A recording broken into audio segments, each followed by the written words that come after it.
आदमी को औरत के अगेंस्ट गुस्सा दिलाना एक बिजनेस है। और ये कोई छोटा मोटा बिजनेस नहीं। ये सोशल मीडिया प्लेटफॉर्म्स पे, स्पेशली यूट्यूब पर एक मैसिव इंडस्ट्री बन चुका है। और ये चीज़ समझना बहुत ज़रूरी है, खासकर उन यंग आदमियों के लिए जो इन चैनल्स के मेन ऑडियंस हैं। पिछले 10 सालों में मैंने खुद ऐसे कई चैनल सब्सक्राइब किए हैं, और ऑनेस्टली इनमें से काफ़ी चैनल्स कुछ चीज़ें सही भी करते हैं, लेकिन ऑलमोस्ट सब एक ट्रैप में गिर जाते हैं। Selective focus. वो सिर्फ एक्सट्रीम एग्जांपल्स उठाते हैं जहां वुमेन का बिहेवियर बिल्कुल आउटरेजियस लगता है। उनका कंटेंट केयरफुली चेरी पिक्ड होता है, प्रोवोकेटिव बनाया जाता है, इन्फ्लेमेटरी बनाया जाता है, क्योंकि सच सिंपल है। एक्सट्रीम कंटेंट ज़्यादा क्लिक देता है, ज़्यादा व्यू मतलब मिलते हैं, ज़्यादा शेयर होते हैं, और सीधी बात ग्रोथ मिलती है। और ये कंटेंट देखना थोड़ा ऐसा फील होता है जैसे तुम अपने घर की सेफ्टी से किसी कार क्रैश को देख रहे हो। तुम्हें पता है ये हेल्दी नहीं है, पर फिर भी आंख नहीं हटती, क्योंकि ये तुम्हारे अंदर के डार्क इम्पल्सिस को सेटिस्फाई करता है। वो इम्पल्स जिनको तुम ओपनली कभी एक्सेप्ट नहीं करोगे। अब एक छोटा सा डिस्क्लेमर, मैं ये सब बोल रहा हूँ ताकि जो लोग ये कंटेंट कंज्यूम करते हैं वो थोड़ा कॉशियस हो जाएं। जो तुम सुनते हो उसे सीधा सच मत मानो। हाँ, क्रिएटर्स की बातों में कुछ सच ज़रूर है। एक्सट्रीम एग्जांपल्स कभी कभी एक कंसेप्ट को क्लियरली समझा देते हैं, लेकिन प्रॉब्लम ये है रियल लाइफ इतनी सिंपल नहीं होती। रियलिटी में चीज़ें सटल होती हैं, मिक्स होती हैं, कंफ्यूजिंग होती हैं। इसलिए जो भी तुम सीखते हो उसे अपनी लाइफ में टेस्ट करो, अपने एक्सपीरियंस के अगेंस्ट वेरीफाई करो। और हाँ, इस चैनल की बातें भी ब्लाइंडली मत मान लेना। सोचो, क्वेश्चन करो, डाइजेस्ट करो। हमारे मुंह में दांत इसलिए होते हैं, पेट में नहीं, क्योंकि हमें चीज़ें चबानी होती हैं, सीधा निगलनी नहीं होती। आजकल सोसाइटी इंक्रीजिंगली पोलराइज्ड हो चुकी है। लोग डिवाइड हो रहे हैं, और मैन वुमेन के रिलेशंस ट्रस्ट के बिना टेंशन से भरे हुए हो गए हैं। पर यह सब हुआ कैसे? सिंपल आंसर नहीं है। ये एक सिस्टम है 3 चीज़ों का: कंटेंट क्रिएटर्स, कंटेंट कंज्यूमर्स और सोशल मीडिया एल्गोरिदम। कोई एक विलन नहीं है यहाँ। मैं किसी को ब्लेम नहीं कर रहा, मैं बस तुम्हें सिस्टम समझा रहा हूँ। पोलराइजेशन काफ़ी हद तक ऑपरेंट कंडीशनिंग के थ्रू होती है। मतलब रिवॉर्ड्स और पनिशमेंट से बिहेवियर शेप होता है। और सबसे डेंजरस बात क्या है, ये सब अनकॉन्शियस होता है।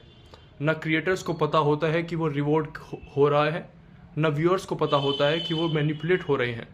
और जब ये सब अवेयरनेस के बाहर होता है तब ये और पावरफुल हो जाता है। चलो पहले क्रिएटर्स की बात करते हैं। रियलिटी ये है कि लोग अपने फाइनेंशियल इंटरेस्ट के अगेंस्ट एक्ट नहीं करते, और ऑनेस्टली करना भी मुश्किल है।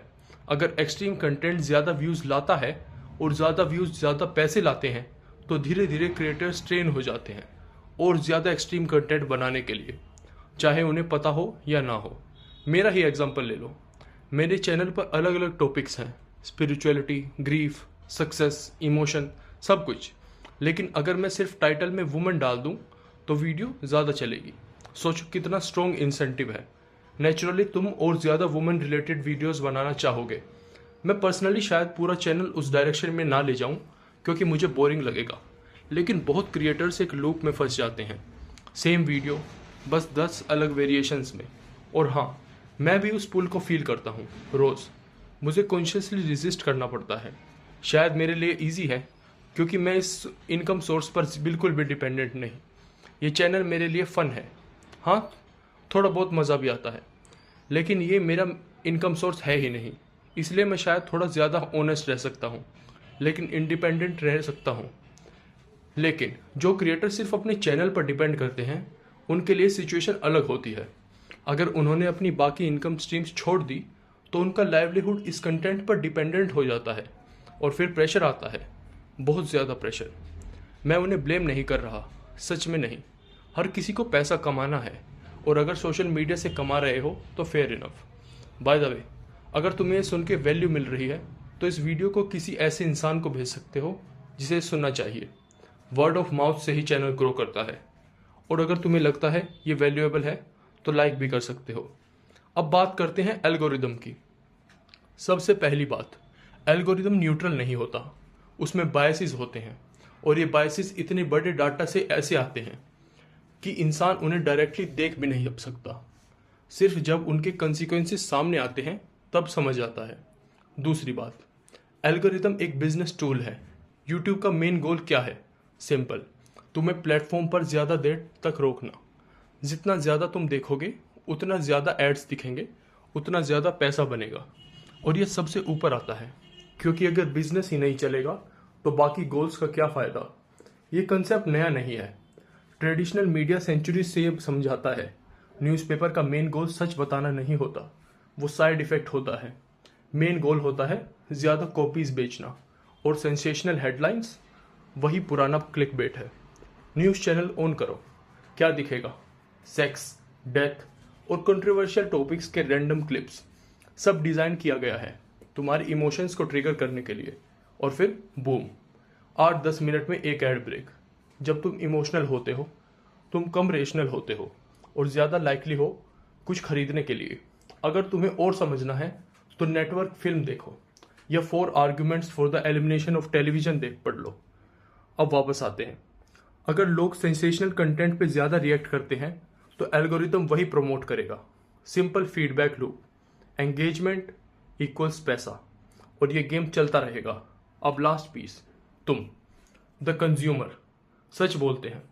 अगर तुम क्लिक ही ना करो तो क्रिएटर्स एक्सट्रीम कंटेंट बनाएंगे ही नहीं, एल्गोरिदम पुश करेगा ही नहीं। लेकिन प्रॉब्लम ये है, ह्यूमन साइकोलॉजी, कार क्रैश देखने वाली इंस्टिंक्ट। तुम देखना चाहते हो चाहे तुम्हें पता हो कि ये गलत है। और सोशल मीडिया अभी नया है, हम सब सीख रहे हैं कैसे यूज़ करना है डिसिप्लिन के साथ। लेकिन एक बात याद रखना, अगर तुम सोसाइटी के पोलराइजेशन की कंप्लेन करते हो तो अपना रोल भी देख लो। एक्सट्रीम कंटेंट मत देखो, मत क्लिक करो, मत शेयर करो। तुम्हारी एक छोटी सी हैबिट चेंज क्रिएटर्स और एल्गोरिदम दोनों को इम्पैक्ट करेगी।